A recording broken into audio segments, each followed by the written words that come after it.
Welcome back guys, welcome back to Python 0 to Hero Day 7. നമ്മൾ ഇന്ന് ചെയ്യാൻ പോകുന്നത് എന്താണെന്ന് വെച്ച് കഴിഞ്ഞാൽ, കഴിഞ്ഞ ദിവസം നമ്മൾ ഇഫ് ബ്ലോക്കിനെ കുറിച്ച് പഠിച്ചു. അപ്പോൾ അതിൻ്റെ കുറച്ച് ആപ്ലിക്കേഷൻ ബേസ് ചെയ്തിട്ടുള്ള കുറച്ച് പ്രോബ്ലംസ് സോൾവ് ചെയ്യാനാണ് വിചാരിക്കുന്നത്. ഒട്ടും ഏൽപ്പിക്കേണ്ട നേരെ പിടിക്കും. അപ്പോൾ നമുക്ക് ആദ്യം തന്നെ നമുക്ക് ഒരു നമ്പർ കിട്ടിക്കഴിഞ്ഞാൽ, അതായത് യൂസറിൻ്റെ അടുത്ത് ചോദിച്ചിട്ട് ഒരു നമ്പർ ഓഡ് ആണോ ഈവൻ ആണോ എന്നുള്ളത് ചെക്ക് ചെയ്യാനുള്ളൊരു പ്രോഗ്രാം ഉണ്ടാക്കാം. So okay, first of all എന്താ ഓഡ് ഓർ ഈവൻ പൈ. സോ നമുക്ക് ആദ്യം ഒരു നമ്പർ ഇൻപുട്ട് എടുക്കാം. അതായത് say n is equal to int input enter a number. Okay, ഇനി നമുക്ക് എന്താ ചെയ്യണ്ടേ, അതായത് ഒരു നമ്പർ എപ്പോഴാണ് ഓഡാണോ ഈവൻ ആണോ എന്ന് മനസ്സിലാവുന്നത്. അതായത് ആ നമ്പറിനെ, അതായത് ഇപ്പോൾ പറയുകയാണെന്നുണ്ടെങ്കിൽ ഓഡ് നമ്പർ ആണെങ്കിൽ 1 3 5 7 9, ഈവൻ നമ്പർ ആണെങ്കിൽ 2 4 6 8 10. അതായത് ഇപ്പോൾ ഒരു 9 ഒരു ഓഡ് നമ്പർ ആണല്ലോ. 9നെ 2 കൊണ്ട് ഡിവൈഡ് ചെയ്താൽ നമുക്ക് എന്താ കിട്ടുന്നത്, ഒരു പ്രോപ്പർ നമ്പർ ആയിരിക്കത്തില്ലല്ലോ. അതായത് ഒരു റിമൈൻഡർ വരും. അപ്പോൾ 2 കൊണ്ട് ഡിവൈഡ് ചെയ്യുമ്പോൾ ഓഫ് കോഴ്സ് റിമൈൻഡർ ഒന്നെങ്കിൽ 0 or 1 ആണ്. അപ്പോൾ 1 റിമൈൻഡർ വരികയാണെന്നുണ്ടെങ്കിൽ, അതായത് 2 കൊണ്ട് ഡിവൈഡ് ചെയ്യുമ്പോൾ 1 റിമൈൻഡർ വരികയാണെന്നുണ്ടെങ്കിൽ അത് ഓഡ് നമ്പർ. 2 കൊണ്ട് ഡിവൈഡ് ചെയ്യുമ്പോൾ റിമൈൻഡർ 0 ആണെങ്കിൽ അത് ഈവൻ നമ്പർ. ഓക്കെ, അപ്പോൾ നമുക്ക് റിമൈൻഡർ എടുക്കാനായിട്ട് ഒരു ഓപ്പറേറ്റർ, അതായത് കഴിഞ്ഞ ദിവസം നമ്മൾ ഓപ്പറേറ്റേഴ്സ് പഠിച്ചപ്പോൾ ആക്ച്വലി ഞാൻ പറയാൻ വിട്ടു, പക്ഷേ നോട്ട്സിനകത്ത് ആഡ് ചെയ്തിട്ടുണ്ടായിരുന്നു. അതിൻ്റെ അടുത്ത സെഷനിൽ പ്രോബ്ലം ചെയ്തപ്പോഴും ഞാൻ പറഞ്ഞിട്ടുണ്ടായിരുന്നു. സോ അപ്പോൾ റിമൈൻഡർ എടുക്കാനായിട്ട് നമ്മൾ മോഡുലസ് ഓപ്പറേറ്ററാണ് യൂസ് ചെയ്യണത്. സോ അതായത് നമുക്ക് എന്താ n-നെ 2 കൊണ്ട് ഡിവൈഡ് ചെയ്തിട്ട് റിമൈൻഡർ എടുക്കണം. അപ്പോൾ വേണമെന്നുണ്ടെങ്കിൽ ജസ്റ്റ് വേരിയബിളോട്ട് സ്റ്റോർ ചെയ്ത് വയ്ക്കാം. അതല്ലാന്നുണ്ടെങ്കിൽ ഇപ്പോൾ ഞാൻ ചെയ്യുന്ന പോലെ ഡയറക്റ്റ് ആയിട്ട് ചെയ്യാം. അപ്പോൾ നിങ്ങൾക്ക് വേരിയബിളോട്ട് സ്റ്റോർ ചെയ്യണമെന്നുണ്ടെങ്കിൽ റിമൈൻഡർ ഈസ് ഈക്വൽ ടു എന്ന് പറഞ്ഞിട്ട് remainder is equal to n mod 2 എന്ന് പറഞ്ഞിട്ടാൽ മതി. അതല്ലാന്നുണ്ടെങ്കിൽ ഇങ്ങനെ ഡയറക്റ്റ് ആയാലും മതി. അതായത് n mod 2 equal to 1 print n is odd. n is odd. Okay, ഇവിടെ നമുക്ക് വേറൊരു റീസൺ ഉണ്ട്. അതായത് n mod 2 ഈക്വൽ ടു 1. അതായത് നമ്മൾ ഇഫ് ബ്ലോക്ക് പഠിച്ചപ്പോൾ അതിൻ്റെ നോട്ട്സിനകത്ത് ഞാൻ ഒരു സാധനം സ്പെഷ്യൽ ടാഗ് ചെയ്തിട്ടുണ്ടായിരുന്നു. അതായത് എന്താ, ഇഫ് ബ്ലോക്കിനകത്ത് നമ്മൾ കൊടുക്കുന്ന എക്സ്പ്രഷൻ്റെ കുറച്ച് പെർട്ടിക്കുലർ വാല്യൂസ് ഉണ്ട്. അതായത് 0 നൺ ഫാൾസ്, ഒരു M T string, M T list, M T tuple, M T set, ഇതുപോലത്തെ സംഭവങ്ങൾ കൊടുത്താൽ ബൈ ഡിഫോൾട്ട് ഫാൾസും. ഇതല്ലാതെ വേറെ ഏത് വാല്യൂ വന്നാലും അത് ട്രൂ ആയിട്ടുമാണ് കൺസിഡർ ചെയ്യുന്നത് എന്നുള്ളത്. അപ്പോൾ ആ ഒരു കേസ് വെച്ച് നോക്കുകയാണെന്നുണ്ടെങ്കിൽ n mod 2 ഈക്വൽ ടു 1, അതായത് ഈ കണ്ടീഷൻ ട്രൂ ആവണമെങ്കിൽ ഇത് 1 ആവണം. ഇത് 1 ആണെന്നുണ്ടെങ്കിൽ ഇത് നമ്മൾ വെറുതെ ഇട്ടാലും എന്താ അവിടെ ട്രൂ അല്ലേ. അപ്പോൾ നിങ്ങൾക്ക് എങ്ങനെ വേണമെങ്കിൽ എഴുതാം. ലൈക്ക് ഇപ്പോൾ ഇങ്ങനെ എഴുതിയാലും കറക്റ്റാണ്, അല്ലെങ്കിലും ലൈക്ക് ഈക്വൽ ടു 1 ഇട്ട് എഴുതിയാലും കറക്റ്റാണ്. It works totally fine. Okay, so n mod 2 1 ആണെങ്കിൽ നമ്മൾ ഓഡാണെന്ന് പറയുന്നു. അതല്ലാന്നുണ്ടെങ്കിൽ നമ്മൾ എന്ത് പറയും, print n is even. Simple. ഇനി നമുക്ക് അടുത്തൊരു പ്രോബ്ലം ചെയ്യാം. അതായത് നമുക്കൊരു നമ്പറിൻ്റെ ആബ്സല്യൂട്ട് വാല്യൂ കണ്ടുപിടിക്കും. ആബ്സല്യൂട്ട് വാല്യൂ എന്ന് പറഞ്ഞാൽ എന്താ, ഞാനിപ്പോൾ -5 ആണെങ്കിൽ എനിക്ക് റിട്ടേൺ കിട്ടേണ്ടത് 5 ആയിരിക്കണം. ഞാനിപ്പോൾ 10 എൻട്രി ആണെങ്കിൽ എനിക്ക് റിട്ടേൺ കിട്ടേണ്ടത് 10 തന്നെ ആയിരിക്കണം. സോ അപ്പോൾ അതിനുള്ള ഒരു പ്രോഗ്രാം. അപ്പോൾ 2 മെത്തേഡ് ഉണ്ട്, ഞാൻ പറയാം. അതായത് absolute.py സേവ് ചെയ്തു. ഇനി നമുക്ക് ചെയ്യാം. അതായത് ആദ്യം നമുക്ക് എന്താ വേണ്ട, ഒരു ഇൻറ്റീജർ നമ്പർ വേണം, അല്ലെങ്കിൽ ഒരു ഫ്ലോട്ടിംഗ് പോയിന്റ് നമ്പർ വേണം. ഞാൻ ഇപ്പോൾ ഇവിടെ സിംപ്ലിസിറ്റിക്ക് വേണ്ടി ഇൻറ്റീജർ എടുക്കാം. അപ്പോൾ ഇൻറ്റീജർ എടുക്കുമ്പോൾ നമുക്ക് n is equal to int input enter a number. Okay, ഇനി നമുക്ക് ഈ നമ്പർ നെഗറ്റീവ് ആണോ പോസിറ്റീവ് ആണോ നോക്കണം. നെഗറ്റീവ് ആണെങ്കിൽ നമുക്ക് പോസിറ്റീവ് ആക്കണം. അപ്പോൾ പോസിറ്റീവ് ആണെങ്കിൽ നമുക്കൊന്നും ചെയ്യണം. അപ്പോൾ നമ്മൾ എന്ത് ചെയ്യും, ഇഫ് നെഗറ്റീവ് ആണോ നോക്കുന്നത് എങ്ങനെയാണ്, n less than 0 ആണോ നോക്കിയാൽ പോരെ. ലെസ് ദാൻ 0 അല്ല, നെഗറ്റീവ് അല്ലേ. അപ്പോൾ if n is less than 0 then what to do, number നെഗറ്റീവിന് പോസിറ്റീവ് ആക്കണം. നെഗറ്റീവിനെ എങ്ങനെ നമ്മൾ പോസിറ്റീവ് ആക്കും പറയും. അതായത് നമുക്ക് നെഗറ്റീവ് നമ്പറിനെ പോസിറ്റീവ് ആക്കണമെന്നുണ്ടെങ്കിൽ -1 കൊണ്ട് മൾട്ടിപ്ലൈ ചെയ്താൽ മതി. പോസിറ്റീവിനെ നെഗറ്റീവ് ആക്കാൻ അത് -1 കൊണ്ട് മൾട്ടിപ്ലൈ ചെയ്താൽ മതി. നമുക്കിവിടെ പോസിറ്റീവിനെ ഒന്നും ചെയ്യേണ്ട, നെഗറ്റീവിനെ നമുക്ക് പോസിറ്റീവ് ആക്കണം. അപ്പോൾ നമ്മൾ നമ്പർ നെഗറ്റീവ് ആണെങ്കിൽ -1 കൊണ്ട് മൾട്ടിപ്ലൈ ചെയ്യണം. അപ്പോൾ എന്ത് പറയും, n is equal to n into -1. Okay, ഇതിനെ നിങ്ങൾക്ക് എങ്ങനെ എഴുതാം, n star equal to -1 എന്ന് എഴുതിക്കൂടെ. ജസ്റ്റ് ഇവിടെ കൂടെ പറഞ്ഞേക്കാം. ഇതിനെ എക്സ്പാൻഡ് ചെയ്താൽ n is equal to n star -1 എന്നായിരിക്കും എക്സ്പാൻഡ് ചെയ്യുമ്പോൾ വരുന്നത്. അതിൻ്റെ ഷോർട്ട് ഹാൻഡ് നൊട്ടേഷനാണ് n star equal to -1. Okay fine. Okay, അപ്പോൾ ഇത്രയും ചെയ്തത്. എൽസ് ഇല്ലാത്ത എന്താ കൊടുക്കണ്ടേ? എന്തെങ്കിലും ചെയ്യണോ? അതായത് എന്നെ പോസിറ്റീവ് ആണെങ്കിൽ നമുക്ക് എന്തെങ്കിലും ചെയ്യണോ? വേണ്ടല്ലോ, എന്നെ അതേപോലെ പ്രിൻറ്റ് ചെയ്താൽ പോരെ. അപ്പോൾ എന്താ പ്രിൻറ്റ് ആബ്സല്യൂട്ട് വാല്യൂ ഇസ് എന്താ n. ഓക്കെ, എക്സിക്യൂട്ട് ചെയ്യുക. അപ്പോൾ ഞാനിവിടെ ഒരു -15 കൊടുത്തു. അപ്പോൾ എനിക്ക് ആബ്സല്യൂട്ട് വാല്യൂ 15 കിട്ടി. ഞാൻ 15 കൊടുത്താലോ 15 കിട്ടി. So simple. ഇനി നിങ്ങൾ പൈത്തണിൽ വരികയാണെന്നുണ്ടെങ്കിൽ ഇതൊന്നും ചെയ്യണ്ട, ഇതെല്ലാം കമൻറ്റ് ചെയ്തേക്കും. എന്നിട്ട് ഇവിടെ ആബ്സല്യൂട്ട് ഓഫ് എന്ന് പറഞ്ഞിട്ടൊരു സാധനം കൊടുത്താൽ മതി. സാധനം വെക്കാം -156. അതായത് ഇതൊരു ഫംഗ്ഷൻ എന്ന് പറയും. അതായത് നമുക്കൊരു പെർട്ടിക്കുലർ ടാസ്ക് ചെയ്യാനായിട്ട് യൂസ് ചെയ്യുന്നൊരു സാധനം. അതായത് ഇവിടെ ഇൻപുട്ട് ഒരു ഫംഗ്ഷനാണ്. ഇൻപുട്ടിനകത്ത് നമ്മളൊരു വാല്യൂ കൊടുത്താൽ അത് എന്ത് ചെയ്യും?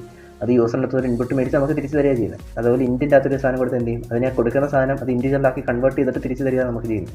അപ്പോൾ അതേപോലെ ഒരു പെർട്ടിക്കുലർ ടാസ്ക് അച്ചീവ് ചെയ്യാനായിട്ട് നമ്മൾ യൂസ് ചെയ്യുന്ന സാധനമാണ് ഫംഗ്ഷൻ. ഓക്കെ, അപ്പോൾ നമുക്ക് നമ്മുടേതായിട്ടുള്ള ഫംഗ്ഷനൊക്കെ എഴുതാൻ പറ്റും. അതൊക്കെ എങ്ങനെയാണെന്നുള്ളത് വരുന്ന ക്ലാസ്സിൽ പഠിക്കും. ഓക്കെ, അപ്പോൾ നിങ്ങൾക്ക് ഏത് മെത്തേഡ് വേണമെങ്കിലും ചൂസ് ചെയ്യാം. ഇപ്പോൾ അൽഗോരിതം അല്ലെങ്കിൽ ഒരു പ്രോബ്ലം സോൾവ് ചെയ്യുന്നത് എങ്ങനെയാണ് എന്ന് പഠിക്കുന്നതിൻ്റെ ഭാഗമായിട്ട് നമുക്ക് തൽക്കാലം ഹാർഡ് കോഡ് സാധനം തന്നെ എടുക്കാം. ഞാൻ ഇനി അടുത്ത ഒരു ഹോംവർക്ക് വരാം. അല്ലെങ്കിൽ ഇപ്പോൾ നിങ്ങൾ ജസ്റ്റ് വീഡിയോ ഒന്ന് പോസ് ചെയ്യുക, എന്നിട്ട് ട്രൈ ചെയ്തിട്ട് തിരിച്ചു വരിക. ഓക്കെ, അപ്പോൾ നമുക്ക് ഒരു നമ്പർ ഓടാണോ ഇവനാണോ ചെക്ക് ചെയ്യാനായിട്ട് രണ്ടുകൂടി ഡിവൈഡ് ചെയ്തിട്ട് റിമൈൻഡർ നോക്കിയാൽ മതി. അപ്പോൾ ഒരു നമ്പർ സേ ഇപ്പോൾ എനിക്ക് ഓടാണോ ഇവനാണോന്നല്ല 5 കൊണ്ട് ഡിവിസിബിൾ ആണോ എല്ലാം ചെക്ക് ചെയ്യണം. അപ്പോൾ നമ്മൾ എന്ത് ചെയ്യും? 5 കൊണ്ട് ഡിവൈഡ് ചെയ്തിട്ട് റിമൈൻഡർ 0 ആണോ നോക്കിയാൽ പോരെ. റിമൈൻഡർ 0 ആണെങ്കിൽ ആ നമ്പർ ഡിവിസിബിളാണ്. അപ്പോൾ അത് എങ്ങനെ ചെയ്യുമെന്നുള്ളത് ജസ്റ്റ് നോക്കുക. ഇവിടെ നമ്മൾ 2 കൊണ്ട് ഇത് ഓടാണോ ഇവനാണോ എന്ന് മാറ്റി ജസ്റ്റ് 2 കൊണ്ട് ഡിവിസിബിൾ ആണോ എല്ലാം ചെക്ക് ചെയ്യുന്ന സ്റ്റേറ്റ് ആക്കിയാൽ മതി. ഇത്രേ ഉള്ളൂ. അപ്പോൾ അങ്ങനെ അസ്യൂം ചെയ്തിട്ട് ആ ക്വസ്റ്റ്യൻ ചെയ്യുക, എന്നിട്ട് തിരിച്ചു വരിക. ഓക്കെ, അപ്പോൾ ഇനി നമുക്ക് അടുത്ത എന്താ ചെയ്യുക? അതായത് നമ്മൾ ലാർജസ്റ്റ് ഓഫ് 2 നമ്പേഴ്സൊക്കെ കുറേ കണ്ടിട്ടുണ്ട്. അപ്പോൾ അതേപോലെ ഞാൻ ഒരു 2 ഡിജിറ്റ് നമ്പർ തന്നാൽ ആ 2 ഡിജിറ്റ് നമ്പറിൽ അതിലേത് ഡിജിറ്റാണ് വലുതെന്ന് കണ്ടുപിടിച്ചാലും അപ്പോൾ അത് ചെയ്യാം. അപ്പോൾ ഞാൻ ജസ്റ്റ് എന്താ ലാർജസ്റ്റിനെ 2 ഡിജിറ്റ് നമ്പർ .5. ഓക്കെ, അപ്പോൾ ഇനി നമുക്ക് ആദ്യം എന്താ വേണ്ടത്? ഒരു 2 ഡിജിറ്റ് നമ്പർ വേണം. അപ്പോൾ n is equal to input enter a 2 digit number. Okay, അതായത് ലെറ്റ്സ് അസ്യൂം യൂസർ ഒരു 2 ഡിജിറ്റ് നമ്പർ തന്നെയാണ് ഇൻപുട്ട് ചെയ്യുന്നത് എന്നുള്ളത്. ഓക്കെ, അപ്പോൾ 2 ഡിജിറ്റ് നമ്പർ സേ ഇപ്പോൾ ഞാൻ ഒരു 15 ആവുന്നത്. ഓക്കെ, അതായത് യൂസർ 15 എൻ്റർ ചെയ്തു. ഇതിൻ്റെ അകത്തുനിന്ന് ഈ 5ഉം 1ഉം നമുക്ക് എങ്ങനെ എടുക്കാൻ പറ്റും? ഓക്കെ, അതിനായിട്ട് നമുക്ക് ഒരു അപ്രോച്ച് യൂസ് ചെയ്യാം. അതായത് ഇവിടെ ഞാൻ എന്താ എൻ്റെ ഫസ്റ്റ് ഡിജിറ്റ് അതായത് സേ n1നെ ഞാൻ എന്ത് ചെയ്യും? 10 കൊണ്ട് ഡിവൈഡ് ചെയ്ത്, അതായത് ഈ 15നെ ഞാനിപ്പോൾ 10 കൊണ്ട് ഡിവൈഡ് ചെയ്തിട്ട് റിമൈൻഡർ എടുക്കുക. റിമൈൻഡർ എടുക്കുമ്പോൾ എനിക്ക് എന്ത് കിട്ടും? ലാസ്റ്റ് ഡിജിറ്റ് കിട്ടൂലേ? ഓക്കെ, അതായത് ഞാൻ 15നെ 10 കൊണ്ട് ഡിവൈഡ് ചെയ്തിട്ട് ആ റിമൈൻഡർ ഞാൻ എടുത്തു. ഓക്കെ, റിമൈൻഡർ എടുത്ത് ഞാൻ സ്റ്റോർ ചെയ്തു. അന്നേരം എനിക്ക് കിട്ടുന്ന റിമൈൻഡർ എത്ര? 15/10 എത്രയാണ്? 1. അതിൽ റിമൈൻഡർ എത്ര വരും? 5 വരും. അതായത് എൻ്റെ ലാസ്റ്റ് ഡിജിറ്റ്. ഓക്കെ, അതായത് n1 is equal to n mod 10. Fine. ഇനി എൻ്റെ കയ്യിൽ ഇപ്പോഴും എൻ്റെ കയ്യിൽ എന്നിൽ എന്താ ഉള്ളത്? n1ൽ എനിക്ക് 5 ഉണ്ട്. എന്നിൽ എന്താ ഉള്ളത്? എനിക്ക് 15ആണ്. ഈ 15ൽ നിന്ന് ഞാൻ എങ്ങനെ ഈ 1 എടുക്കും? നമുക്ക് 5 എടുക്കാൻ 10 കൊണ്ട് ഡിവൈഡ് ചെയ്തു. ഇനി എന്താ 15ൽ നിന്ന് 1 എങ്ങനെ എടുക്കും? അപ്പോൾ 1 എടുക്കാനായിട്ട് നമുക്ക് ആദ്യം ഈ 5 കളയണം. 5 കളയുന്നത് എങ്ങനെയാണ്? അതായത് ഞാനിപ്പോൾ ഒരു ഉടായ്പ കാണിക്കാം. അതായത് n is equal to n/10. ഇനി ഇതാ ഇവിടെ എനിക്ക് ആക്ച്വലി കിട്ടുന്നത് 1.5 ആണ്. ഇതെങ്ങനെ എനിക്ക് 1 ആക്കാം? ഒരു സ്ലാഷ് കിട്ടാൽ പോരെ, ചുമ്മാ. Okay fine. അപ്പോൾ എനിക്കൊരു സ്ലാഷ് കിട്ടാം, അത് 1.5 മാറി 1 ആവും. ഓക്കെ, ഇപ്പോൾ എനിക്ക് ബാലൻസ് എന്താ ഉള്ളത്? 1 ഉള്ളത്. ഇത് വേണമെന്നുണ്ടെങ്കിൽ നിങ്ങൾക്ക് n ആയിട്ട് സ്റ്റോർ ചെയ്യാം, അതല്ലാന്നുണ്ടെങ്കിൽ n2 ആയിട്ട് സ്റ്റോർ ചെയ്യുക, ഇഷ്ടമുള്ള പോലെ സ്റ്റോർ ചെയ്യുക, ആസ് യു വിഷ്. ഓക്കെ, ഇപ്പോൾ എനിക്ക് 5 എൻ്റെ n1ലും കിട്ടി, 1 എൻ്റെ n2ലും കിട്ടി. ഓക്കെ, ഇപ്പോൾ ഇനി എന്താ ചെയ്യേണ്ടത്? രണ്ട് നമ്പറിൻ്റെ ലാർജസ്റ്റ് എങ്ങനെ കണ്ടുപിടിക്കും? അത് ഇംപ്ലിമെൻറ്റ് ചെയ്താൽ പോരെ, അത്രേ ഉള്ളൂ. അപ്പോൾ if n1 greater than n2 print n1 is largest. Okay, ഇനി അതല്ല, എനിക്ക് n1 അല്ല n2 ആണ് ഗ്രേറ്റർ എന്നുണ്ടെങ്കിൽ എന്താ പ്രിൻറ്റ് ചെയ്യേണ്ടത്? n2 ആണ് ഗ്രേറ്റർ എന്ന് പ്രിൻറ്റ് ചെയ്യണം. Else print n2 is largest. ഇനി സേ ഞാൻ എൻ്റർ ചെയ്ത നമ്പർ 55 ആണ്. അപ്പോൾ എന്ത് പറ്റും? എനിക്ക് ആദ്യം ചെക്ക് ചെയ്യും n1 n2വിനേക്കാളും ഗ്രേറ്റർ ആണോ എന്ന്. അപ്പോൾ പറയും അല്ല, n1 n2വിനേക്കാളും ഗ്രേറ്റർ അല്ല. അപ്പോൾ നമ്മൾ ഓട്ടോമാറ്റിക്കലി എന്ത് അസംപ്ഷനിൽ പോകും? n2 ആണ് ഗ്രേറ്റർ എന്നുള്ള അസംപ്ഷനിലോട്ട് പോകും. ആക്ച്വലി രണ്ടും ഈക്വൽ അല്ലേ, അപ്പോൾ നമുക്ക് അങ്ങനെ പറയാൻ പറ്റില്ലല്ലോ. അപ്പോൾ നമുക്ക് ഇതിൻ്റെ ഇടയ്ക്ക് ഒരു കണ്ടീഷൻ ഇടാം. അതായത് ഞാനിവിടെ എൽസിന് പകരം എലിഫ് n2 is greater than n1. അതായത് n1 n2വിനേക്കാളും ഗ്രേറ്റർ അല്ല, n2 n1നേക്കാളും ഗ്രേറ്റർ അല്ല എന്നുണ്ടെങ്കിൽ അതെന്താ? n1 is equal to n2 അല്ലേ. അപ്പോൾ else print n1 and n2 are same. Okay fine. Okay, അതായത് ഇങ്ങനെ എഴുതാം. അതായത് ആദ്യം നമ്മൾ ചെക്ക് ചെയ്തു n1 വലുതാണോ ചെക്ക് ചെയ്തു. അപ്പോൾ n1 വലുതല്ല. ഓക്കെ, n1 വലുതാണെങ്കിൽ ഓക്കെ. അതായത് ഞാനിപ്പോൾ ഇവിടെ ഒരു 54 ആണെങ്കിൽ ഈ കേസ് ട്രൂ ആവും, അത് എക്സിക്യൂട്ട് ചെയ്യും. ഇനി ഞാനിവിടെ 56 ആണെന്നുണ്ടെങ്കിൽ എന്ത് ചെയ്യും? അല്ല സോറി, 56 ആണെങ്കിൽ n1 ഗ്രേറ്റർ ദാൻ n2. കാരണം n1 എന്ന് പറയുന്നത് നമ്മുടെ സെക്കൻഡ് ഡിജിറ്റ് അല്ലേ. അപ്പോൾ 56 ആണെങ്കിൽ n1 ഈസ് ലാർജസ്റ്റ് എന്ന് പറഞ്ഞിട്ട് പ്രിൻറ്റ് ചെയ്യും. അതല്ല ഇനി ഞാൻ 54 ആണെന്നുണ്ടെങ്കിൽ എന്ത് പറ്റും? എൻ്റെ ഈ കേസ് ട്രിഗർ ആവും. അതായത് n2 is greater than n1, അതായത് 5 ഈസ് ഗ്രേറ്റർ ദാൻ 4 എന്ന് പറയുന്ന കേസ് ട്രിഗർ ആവും. ഇനി ഇത് രണ്ടും തെറ്റാ. അതായത് ഇവർ രണ്ടുപേരും അങ്ങോട്ടും ഇങ്ങോട്ടും ഗ്രേറ്ററും ലെസ്സും അല്ല. അത് അങ്ങനെയാണെന്നുണ്ടെങ്കിൽ എന്ത്? അത് ഈക്വൽ ആണല്ലോ. അപ്പോൾ n1 and n2 are simple. നമുക്ക് ട്രൈ നോക്കാം. ഇപ്പോൾ ഇടുക, അതായത് 55 ഈസ് ലാർജസ്റ്റ്. ഇനി അടുത്തത് 65, 6 ഈസ് ലാർജസ്റ്റ്. ഇനി അടുത്ത് ഇടുക 55, 5 and 5 സെയിം, സിമ്പിൾ. അപ്പോൾ നമുക്കിനി അടുത്തൊരു ക്വസ്റ്റ്യൻ ചെയ്യാം. അതായത് ഇലക്ട്രിസിറ്റി ചാർജ് കാൽക്കുലേറ്റ് ചെയ്യണം. അതായത് നിങ്ങൾ കേട്ടിട്ടുണ്ടായിരിക്കും, അതായത് നമുക്കിപ്പോൾ ഇലക്ട്രിസിറ്റി ചാർജ് കാൽക്കുലേറ്റ് ചെയ്യുമ്പോൾ 0 to 200 യൂണിറ്റ്സ് വരെ കൺസ്യൂം ചെയ്യുന്നതിന് ഒരു പെർട്ടിക്കുലർ എമൗണ്ട് ആയിരിക്കും.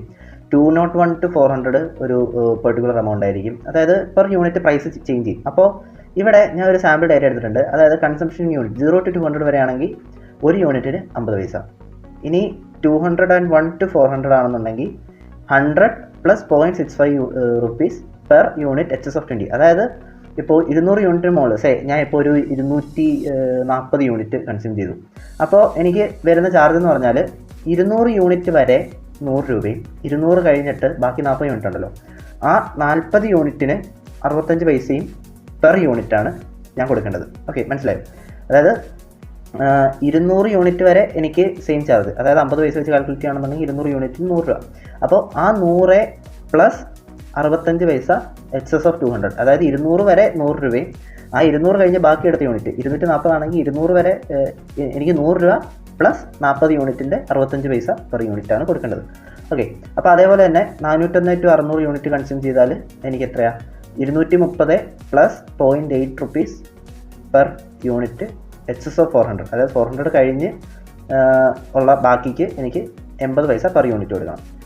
അതായത് അതുപോലെ 600 മുകളിലാണെങ്കിൽ 425 plus 1.25 rupees per unit HS(600). Okay fine. അപ്പോൾ സംഭവം നമുക്ക് ആദ്യം എന്താ വേണ്ടത് ഇത് ചെയ്യാനായിട്ട്?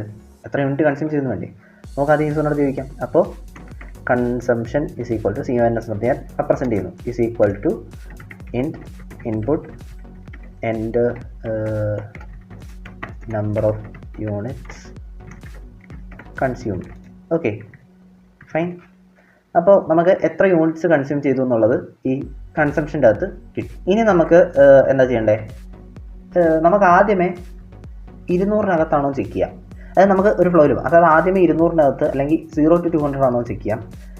നമുക്ക് വേണമെന്നുണ്ടെങ്കിൽ എഡ്ജ് കേസസ് അപ്ലൈ ചെയ്യാം. എഡ്ജ് കേസസ് എന്ന് പറയുമ്പോൾ എന്താ, 0ക്ക് താഴെ ഇട്ടാൽ നമുക്ക് മൈനസ് വാല്യൂ വരത്തില്ല. അപ്പോൾ അതൊക്കെ അവോയ്ഡ് ചെയ്യാനായിട്ട് നമുക്ക് ആ കേസസ് ഒക്കെ ആഡ് ചെയ്യാം. തൽക്കാലം നമുക്ക് അസ്യൂം ചെയ്യാം യൂസർ ഈസ് 100% സത്യസന്ധൻ. സോ നമുക്ക് ആ കേസസ് ഒക്കെ അവോയ്ഡ് ചെയ്തിട്ട് നമുക്ക് ഈ പറഞ്ഞേക്കുന്ന ഈ ഒരു കേസസിൽ മാത്രം സ്റ്റിക്ക് ചെയ്യാം. ആ കേസസ് നിങ്ങൾ ട്രൈ ചെയ്തിട്ട് ഒരു ഗൂഗിൾ ഡ്രൈവിലോ അല്ലെങ്കിൽ സംഹൗ നിങ്ങൾ എവിടെയെങ്കിലും അപ്ലോഡ് ചെയ്യാം. എന്നിട്ട് ആ ലിങ്ക് ഇവിടെ കമൻറ്റ് ബോക്സിൽ ഇട്ടേക്കണം. അതായത് മറ്റുള്ളവർക്കും അത് നോക്കി പഠിക്കാം. Okay fine. അപ്പോൾ എനിക്ക് സമയം കിട്ടുന്നതനുസരിച്ച് ഞാനിത് ചെയ്യാം. Okay fine. അപ്പോൾ നമുക്ക് തുടങ്ങിയാലോ. ഇനി ഇവിടെ നമുക്ക് ആദ്യം ചെക്ക് ചെയ്യേണ്ടത് 0 to 200. അതായത് ലെസ് ദാൻ 200 ആണോ എന്ന് ചെക്ക് ചെയ്യണം. അപ്പോൾ ലെസ് ദാൻ 200 എന്ന് പറയുമ്പോൾ എന്താ, if consumption is less than 200 അന്നേരം നമുക്ക് എന്താ ചെയ്യണ്ടേ, ചാർജ് എത്രയാണ്, 50 പൈസ പെർ യൂണിറ്റ്. അപ്പോൾ ഇവിടെ നമുക്ക് വേണമെന്ന് ജസ്റ്റ് ഒന്ന് ഇനിഷ്യലൈസ് ചെയ്തേക്കാം. അതായത് ചാർജസ് ഇസ് ഈക്വൽ ടു 0, തൽക്കാലം 0 കിടക്കട്ടെ. അപ്പോൾ ഇവിടെ നമുക്ക് എന്താ 0.5 into number of units consumed അല്ലേ നമ്മുടെ ചാർജ്. അപ്പോൾ charges is equal to consumption into 0.5, simple. ഇനി നമുക്ക് അതല്ല, 200 മുകളിലാണ്, 201 to 400 ലെസ് ദാൻ. ഓക്കെ, ഇവിടെ 0 to 200 കൺസംഷനാണ് 0.5. അപ്പോൾ നമുക്ക് ഇൻക്ലൂഡിങ് 200 ആണ് വരേണ്ടത്. അപ്പോൾ consumption is less than or equal to 200 കൂടി വേണം. ഓക്കെ, അപ്പോൾ ഇനി നമുക്ക് അടുത്ത കേസ് 201 to 400, അതായത് 200 താഴെ അല്ല എന്ന് ഉറപ്പ് വെച്ചിട്ട് നമ്മൾ എലിഫ് അടുത്ത കേസ് ചെക്ക് ചെയ്യാൻ വരുന്നത്. അപ്പോൾ നമുക്ക് 200 താഴെയാണെന്ന് നോക്കേണ്ട കാര്യമില്ല. അപ്പോൾ 200 മുകളിലാണെങ്കിൽ മാത്രമേ ഈ ഒരു കേസിലോട്ട് എക്സിക്യൂട്ട് ചെയ്യേണ്ടി വരുന്നുള്ളൂ. അപ്പോൾ നമ്മൾ എന്ത് ചെയ്യും, elif consumption is less than or equal to, നമ്മൾ അപ്പർ ലിമിറ്റ് മാത്രം കൊടുത്താൽ മതി. ലോവർ ലിമിറ്റ് നമ്മൾ ഓൾറെഡി കൺഫേം ചെയ്ത് അതെല്ലാം ഉറപ്പ് വരുത്തിയിട്ടാണ്, അല്ലെങ്കിൽ ആ കണ്ടീഷൻ സാറ്റിസ്ഫൈ ആവുമെന്ന് ഉറപ്പ് വരുത്തിയിട്ടാണ് നമ്മൾ ഇവിടോട്ട് വരുന്നത്. ഓക്കെ, അപ്പോൾ നമുക്ക് less than or is equal to 400, charges is equal to, charges എത്രയാണ്, 100 plus 0.64 per unit excess of 200. Okay, അതായത് ഞാനിപ്പോൾ ഇപ്പോൾ എന്താ പറയുക, 250 യൂണിറ്റ് അല്ലെങ്കിൽ 240 യൂണിറ്റ്സ് കൺസ്യൂം ചെയ്തെങ്കിൽ എൻ്റെ ചാർജ് എത്രയാണ്, 100 പ്ലസ് എത്രയാണ്, 240 ഇൻറ്റു 0.65 അല്ലേ, 0.65. ഓക്കെ, അപ്പോൾ ഇവിടെ ഈ 240 എന്ന് പറഞ്ഞാൽ ഞാൻ 240 അല്ല, എനിക്ക് 240 യൂണിറ്റ്സ് കൺസ്യൂം ചെയ്തെങ്കിൽ 200 കഴിഞ്ഞിട്ടുള്ള ഈ ബാക്കി 40 യൂണിറ്റ് എടുത്താൽ പോരെ. അപ്പോൾ ഞാൻ എന്ത് ചെയ്യണം, 240 മൈനസ് 200 കൊടുക്കണം, എന്നിട്ടത് ബ്രാക്കറ്റിലാക്കണം. അല്ലെങ്കിൽ അക്കോർഡിംഗ് ടു ബോഡ്മാസ് റൂൾ ആദ്യം 200 ആയിരിക്കും മൾട്ടിപ്ലൈ ചെയ്യുന്നത്. അതുപോലെ ഓപ്പറേറ്റർ പ്രസിഡൻസും നമ്മൾ കഴിഞ്ഞ ദിവസം, അതായത് പാർട്ട് 4 നമ്മൾ വീഡിയോ ഇട്ടപ്പോൾ അതിൻ്റെ കൂടെ നോട്ട്സിൽ ഇട്ടിട്ടുണ്ടായിരുന്നു. ഓപ്പറേറ്റർ പ്രസിഡൻസ് ഗിറ്റബിൽ കയറി ചെക്ക് ചെയ്യുക, ലിങ്ക് താഴെ കാണും. ഓക്കെ, അപ്പോൾ 240 മൈനസ് 200, ഇവിടെ 240 അസ്യൂം ചെയ്ത് നമ്മളെന്താ, നമ്മുടെ കൺസംഷൻ അല്ലേ, ഫൈൻ. അപ്പോൾ നമ്മൾ 240 എന്നുള്ള നമ്മുടെ യൂസർ എൻ്റർ ചെയ്യുന്ന വാല്യൂട്ട് മാച്ച് ചെയ്യാനായിട്ട് കൺസംഷൻ ആക്കി. So simple. ഇനി അടുത്തത്, അതായത് നമുക്കിനി അടുത്ത 400 to 600 ആണെങ്കിൽ, 401 to 600 ആണെങ്കിൽ നമുക്ക് എന്താ ചെയ്യേണ്ടത്, നമുക്ക് ആ കേസ് എഴുതാം. അതായത് elif consumption is less than or is equal to 600. അങ്ങനെയാണെങ്കിൽ നമുക്ക് എന്ത് ചെയ്യണം, ചാർജസ് എന്താവണം, ഇവിടെ നോക്കുക, 230 plus 0.8 per unit excess of 400. Okay, അതായത് 230 പ്ലസ് കൺസംഷൻ മൈനസ് എത്രയാ, 0.8 per unit excess of 400. Okay, അതായത് കൺസംഷൻ മൈനസ് 400 യൂണിറ്റിൻ്റെ ആണ് ഈ 230 നമ്മൾ കാൽക്കുലേറ്റ് ചെയ്തത്. അപ്പോൾ അത് കഴിഞ്ഞിട്ട് കൺസംഷൻ മൈനസ് 400 സ്റ്റാർ എത്രയാണ് പെർ യൂണിറ്റ്, 0.8. ഫൈൻ. ഇനി അടുത്ത കേസ്, ഇനി അവസാനം വരുന്ന കേസ് എന്താ, ഇവിടെ എബവ് 600, അതായത് 600 എബവ്, അതായത് നമ്മൾ 0യേക്കാളും 200-നേക്കാളും ചെറുതാണോ ചെക്ക് ചെയ്തു അല്ല, 400-നേക്കാളും ചെറുതാണോ ചെക്ക് ചെയ്തു അല്ല, 600-നേക്കാളും ചെറുതാണോ ചെക്ക് ചെയ്തു അല്ല. ഇതൊന്നും അല്ലെന്നുണ്ടെങ്കിൽ എന്തായാലും 600 മുകളിലായിരിക്കുമല്ലോ. അപ്പോൾ നമുക്ക് വെറുതെ കണ്ടീഷൻ ചെക്ക് ചെയ്യണമല്ലോ, ഡിസ്റ്റൻസ് ഇട്ടാൽ പോരെ. അതായത് ഇതൊന്നും അല്ലാത്ത കേസിൽ ചാർജ് എത്രയായിരിക്കും, charges is equal to 425 plus consumption minus എത്ര യൂണിറ്റിൻ്റെ ഈ 425, 600 എക്സസ്, അതായത് 600 വരെ ഉള്ള എമൗണ്ടാണ് എനിക്ക് 425 എന്ന് പറയുന്നത്. അപ്പോൾ consumption minus 600 star per unit എത്രയാണ്, 1.25. ഫൈൻ. ഓക്കെ, ഇനി നമുക്ക് എന്താ ചെയ്യണ്ടേ, നമ്മൾ കണ്ടുപിടിച്ചു, നീ യൂസറിൻ്റെ പറഞ്ഞു കൊടുക്കണ്ടേ. അപ്പോൾ എന്താ, print your electricity consumption charge is എത്രയാ, ചാർജസ്. ഫൈൻ, നമുക്ക് എക്സിക്യൂട്ട് ചെയ്ത് നോക്കാം. ഓക്കെ, ഞാൻ ആദ്യമേ അണ്ടർ 200 കൊടുക്കുക, അതായത് 150 ഇൻറ്റു 0.5 എന്ന് പറയുമ്പോൾ 150/2, അത് 75. Okay fine. ഇനി ഞാൻ അടുത്ത് കൊടുക്കുക, ഒരു 230 240 അല്ലെ 240 അല്ല നമ്മൾ പഠിച്ചത്. അപ്പോൾ 240 വെച്ച് കൊടുക്കാം. അപ്പോൾ നമുക്ക് എത്ര വരുന്നത്? 100 പ്ലസ് 0.65 ഇൻറ്റു കൺസംഷൻ മൈനസ് 200, അതായത് 0.65 ഇൻറ്റു 40 ആണ് വരേണ്ടത്. അപ്പോൾ നമുക്ക് ജസ്റ്റ് കാൽക്കുലേറ്റ് നോക്കാം കാൽക്കുലേറ്ററിലൂടെ. അതായത് 100 പ്ലസ് 0, ഓക്കെ, അതായത് 0.65 ഇൻറ്റു എത്രയാ പറയും, എവിടെ ബ്രാക്കറ്റ് ഇട്ടേക്കാം. 0.65 ഇൻറ്റു നമ്മുടെ കൺസംഷൻ എത്ര? 40, 240യുടെ 40, അപ്പോൾ 126 ആണ് നമുക്ക് കിട്ടേണ്ടത്. ഓക്കെ, ഇനി അടുത്ത ഞാൻ കൊടുക്കുക. എത്ര അടുത്ത ലിമിറ്റ് എത്രയാ? 200, 400 ഗ്രേറ്റർ ദാൻ ഗ്രേറ്റർ ദാൻ 400, അതായത് ലെസ് ദാൻ 600. അപ്പോൾ 460. അപ്പോൾ എനിക്ക് എത്ര കിട്ടണ്ടേ? ഇവിടെ 278 കാണിക്കുന്നു. എനിക്ക് കിട്ടേണ്ട എത്രയാ? ഇവിടെ 230 പ്ലസ് കൺസംഷൻ ചാർജസ്, അതായത് 230 പ്ലസ് എത്രയാ ബഫർ? അതായത് നമ്മൾ 600-ന് അല്ല 400-ന് മുകളിലോട്ടുള്ളത് എത്രയാ? 0.8 പെർ യൂണിറ്റ്. ഇവിടെ 460, അപ്പോൾ 60 യൂണിറ്റ്സിന് 0.8, അതായത് 0.8 ഇൻറ്റു 60, അതായത് 278. കറക്റ്റ് അല്ലേ? നമുക്കിനി അടുത്ത് ചെക്ക് ചെയ്യേണ്ട കേസ് എന്താ? എബോവ് 600. ഓക്കെ, അപ്പോൾ എബോവ് 600 എത്ര? നമുക്കൊരു 685 കൊടുക്കാം. അപ്പോൾ 685 കൊടുക്കുമ്പോൾ എനിക്ക് 531.25 വരേണ്ടത്. നമുക്ക് എത്രയാണെന്ന് നോക്കാം. അതായത് നമുക്ക് എങ്ങനെ കാൽക്കുലേറ്റ് ചെയ്യണേ? 425 പ്ലസ് എത്രയാ? കൺസംഷൻ മൈനസ് 600, അതായത് 85 ഇൻറ്റു 1.25, 85 ഇൻറ്റു 1.25 ബ്രാക്കറ്റ് ഇട്ടില്ല നല്ലത്. ഓക്കെ, അതായത് 531.25. Okay, fine. വേറൊരു ക്വസ്റ്റ്യൻ ചെയ്ത് നോക്കണം. അതായത് ഇവിടെ ഞാനൊരു ക്വസ്റ്റ്യൻ ഉണ്ട്. അതായത് write a Python program to read percentage of marks scored by a student in an examination and print the percentage of marks along with grade obtained using. Okay, whatever let it be. അതായത് നിങ്ങൾക്ക് അറിയുന്ന സാധനം. അതായത് just ഒരു സ്റ്റുഡൻറ്റിൻ്റെ mark ചോദിച്ചിട്ട് ആ കുട്ടി കിട്ടിയ മാർക്കിനനുസരിച്ചിട്ടുള്ള ഗ്രേഡ് എത്രയാണെന്നുള്ളത്, ഗ്രേഡ് ഏതാണെന്നുള്ളത് ജസ്റ്റ് പറയാം. അതായത് ഗ്രേറ്റർ ദാൻ 90 ആണെങ്കിൽ ഔട്ട്സ്റ്റാൻഡിങ് അക്കോർഡിംഗ് ടു ദിസ്. അപ്പോൾ 85നും 90ക്കും ഇടയിലാണെങ്കിൽ A+, 80ക്കും 85നും ഇടയിലാണെങ്കിൽ A, 70ക്കും 80ക്കും ഇടയിലാണെങ്കിൽ B+, 60ക്കും 70ക്കും ഇടയിലാണെങ്കിൽ B, 50ക്കും 60ക്കും ഇടയിലാണെങ്കിൽ C, 45നും 50ക്കും ഇടയിലാണെങ്കിൽ P, അതായത് ജസ്റ്റ് പാസ്. 45നേക്കാളും താഴെയാണെങ്കിൽ fail. Okay, so just try out ചെയ്യുക. എന്നിട്ട് ചെയ്യാൻ പറ്റുന്നുണ്ടോ ഇല്ല എന്നുള്ളത് ജസ്റ്റ് കമൻറ്റ് ചെയ്യുക. ടൂൾസ് യൂസ് ചെയ്യാം, അല്ല സെർച്ച് ചെയ്യാം, whatever you can do. So പക്ഷേ ഒരു കണ്ടീഷൻ, സാധനം ഒരു കാരണവശാലും നിങ്ങൾക്ക് മനസ്സിലാവാതെ ചെയ്ത് നോക്കരുത്, അല്ലെങ്കിൽ ചെയ്യരുത്, എഴുതരുത്. ഓക്കെ, നിങ്ങൾക്ക് സാധനം കൺസെപ്റ്റ് എങ്ങനെയാണ് ഇവർ ഇംപ്ലിമെൻറ്റ് ചെയ്തേക്കുന്നത് എന്ന് മനസ്സിലായിട്ടുണ്ടെങ്കിൽ നിങ്ങൾക്ക് ധൈര്യമായിട്ട് എഴുതാം, തന്നെത്താനെ എഴുതാം. നോക്കി ഒരു കാരണവശാലും അതേപോലെ കോപ്പി പേസ്റ്റ് ചെയ്ത് വെക്കരുത്. മീൻസ് നോക്കി ടൈപ്പ് ചെയ്യുന്നതും സെയിം ആണ്, അതേപോലെ നോക്കി കോപ്പി പേസ്റ്റ് ചെയ്യുന്നതാണ്. കൺസെപ്റ്റ് മനസ്സിലാക്കുക, എങ്ങനെ കാൽക്കുലേറ്റ് ചെയ്തേക്കുന്നു എന്ന് മനസ്സിലാക്കുക, നിങ്ങളുടെ ഇംപ്ലിമെൻറ്റേഷൻ കാണിക്കുക, അതാണ് വേണ്ടത്. എന്നാലേ നിങ്ങൾക്ക് പ്രോഗ്രാമിംഗ് പഠിക്കാൻ പറ്റും. സോ ഇന്ന് നമുക്ക് ഇത്രയും പ്രോബ്ലംസ് സോൾവ് ചെയ്താൽ മതി. ഇപ്പോൾ ഞാൻ ഇന്ന് 2 പറഞ്ഞു, അത് 2 ചെയ്തിട്ട് ഏതെങ്കിലും ഒരു ഗൂഗിൾ ഡ്രൈവിലോ അല്ലെങ്കിൽ സംഭവം എങ്ങനെയെങ്കിലും ഒരു കളക്ഷനകത്താക്കിയിട്ട് താഴെ ലിങ്ക് കൊടുക്കുക.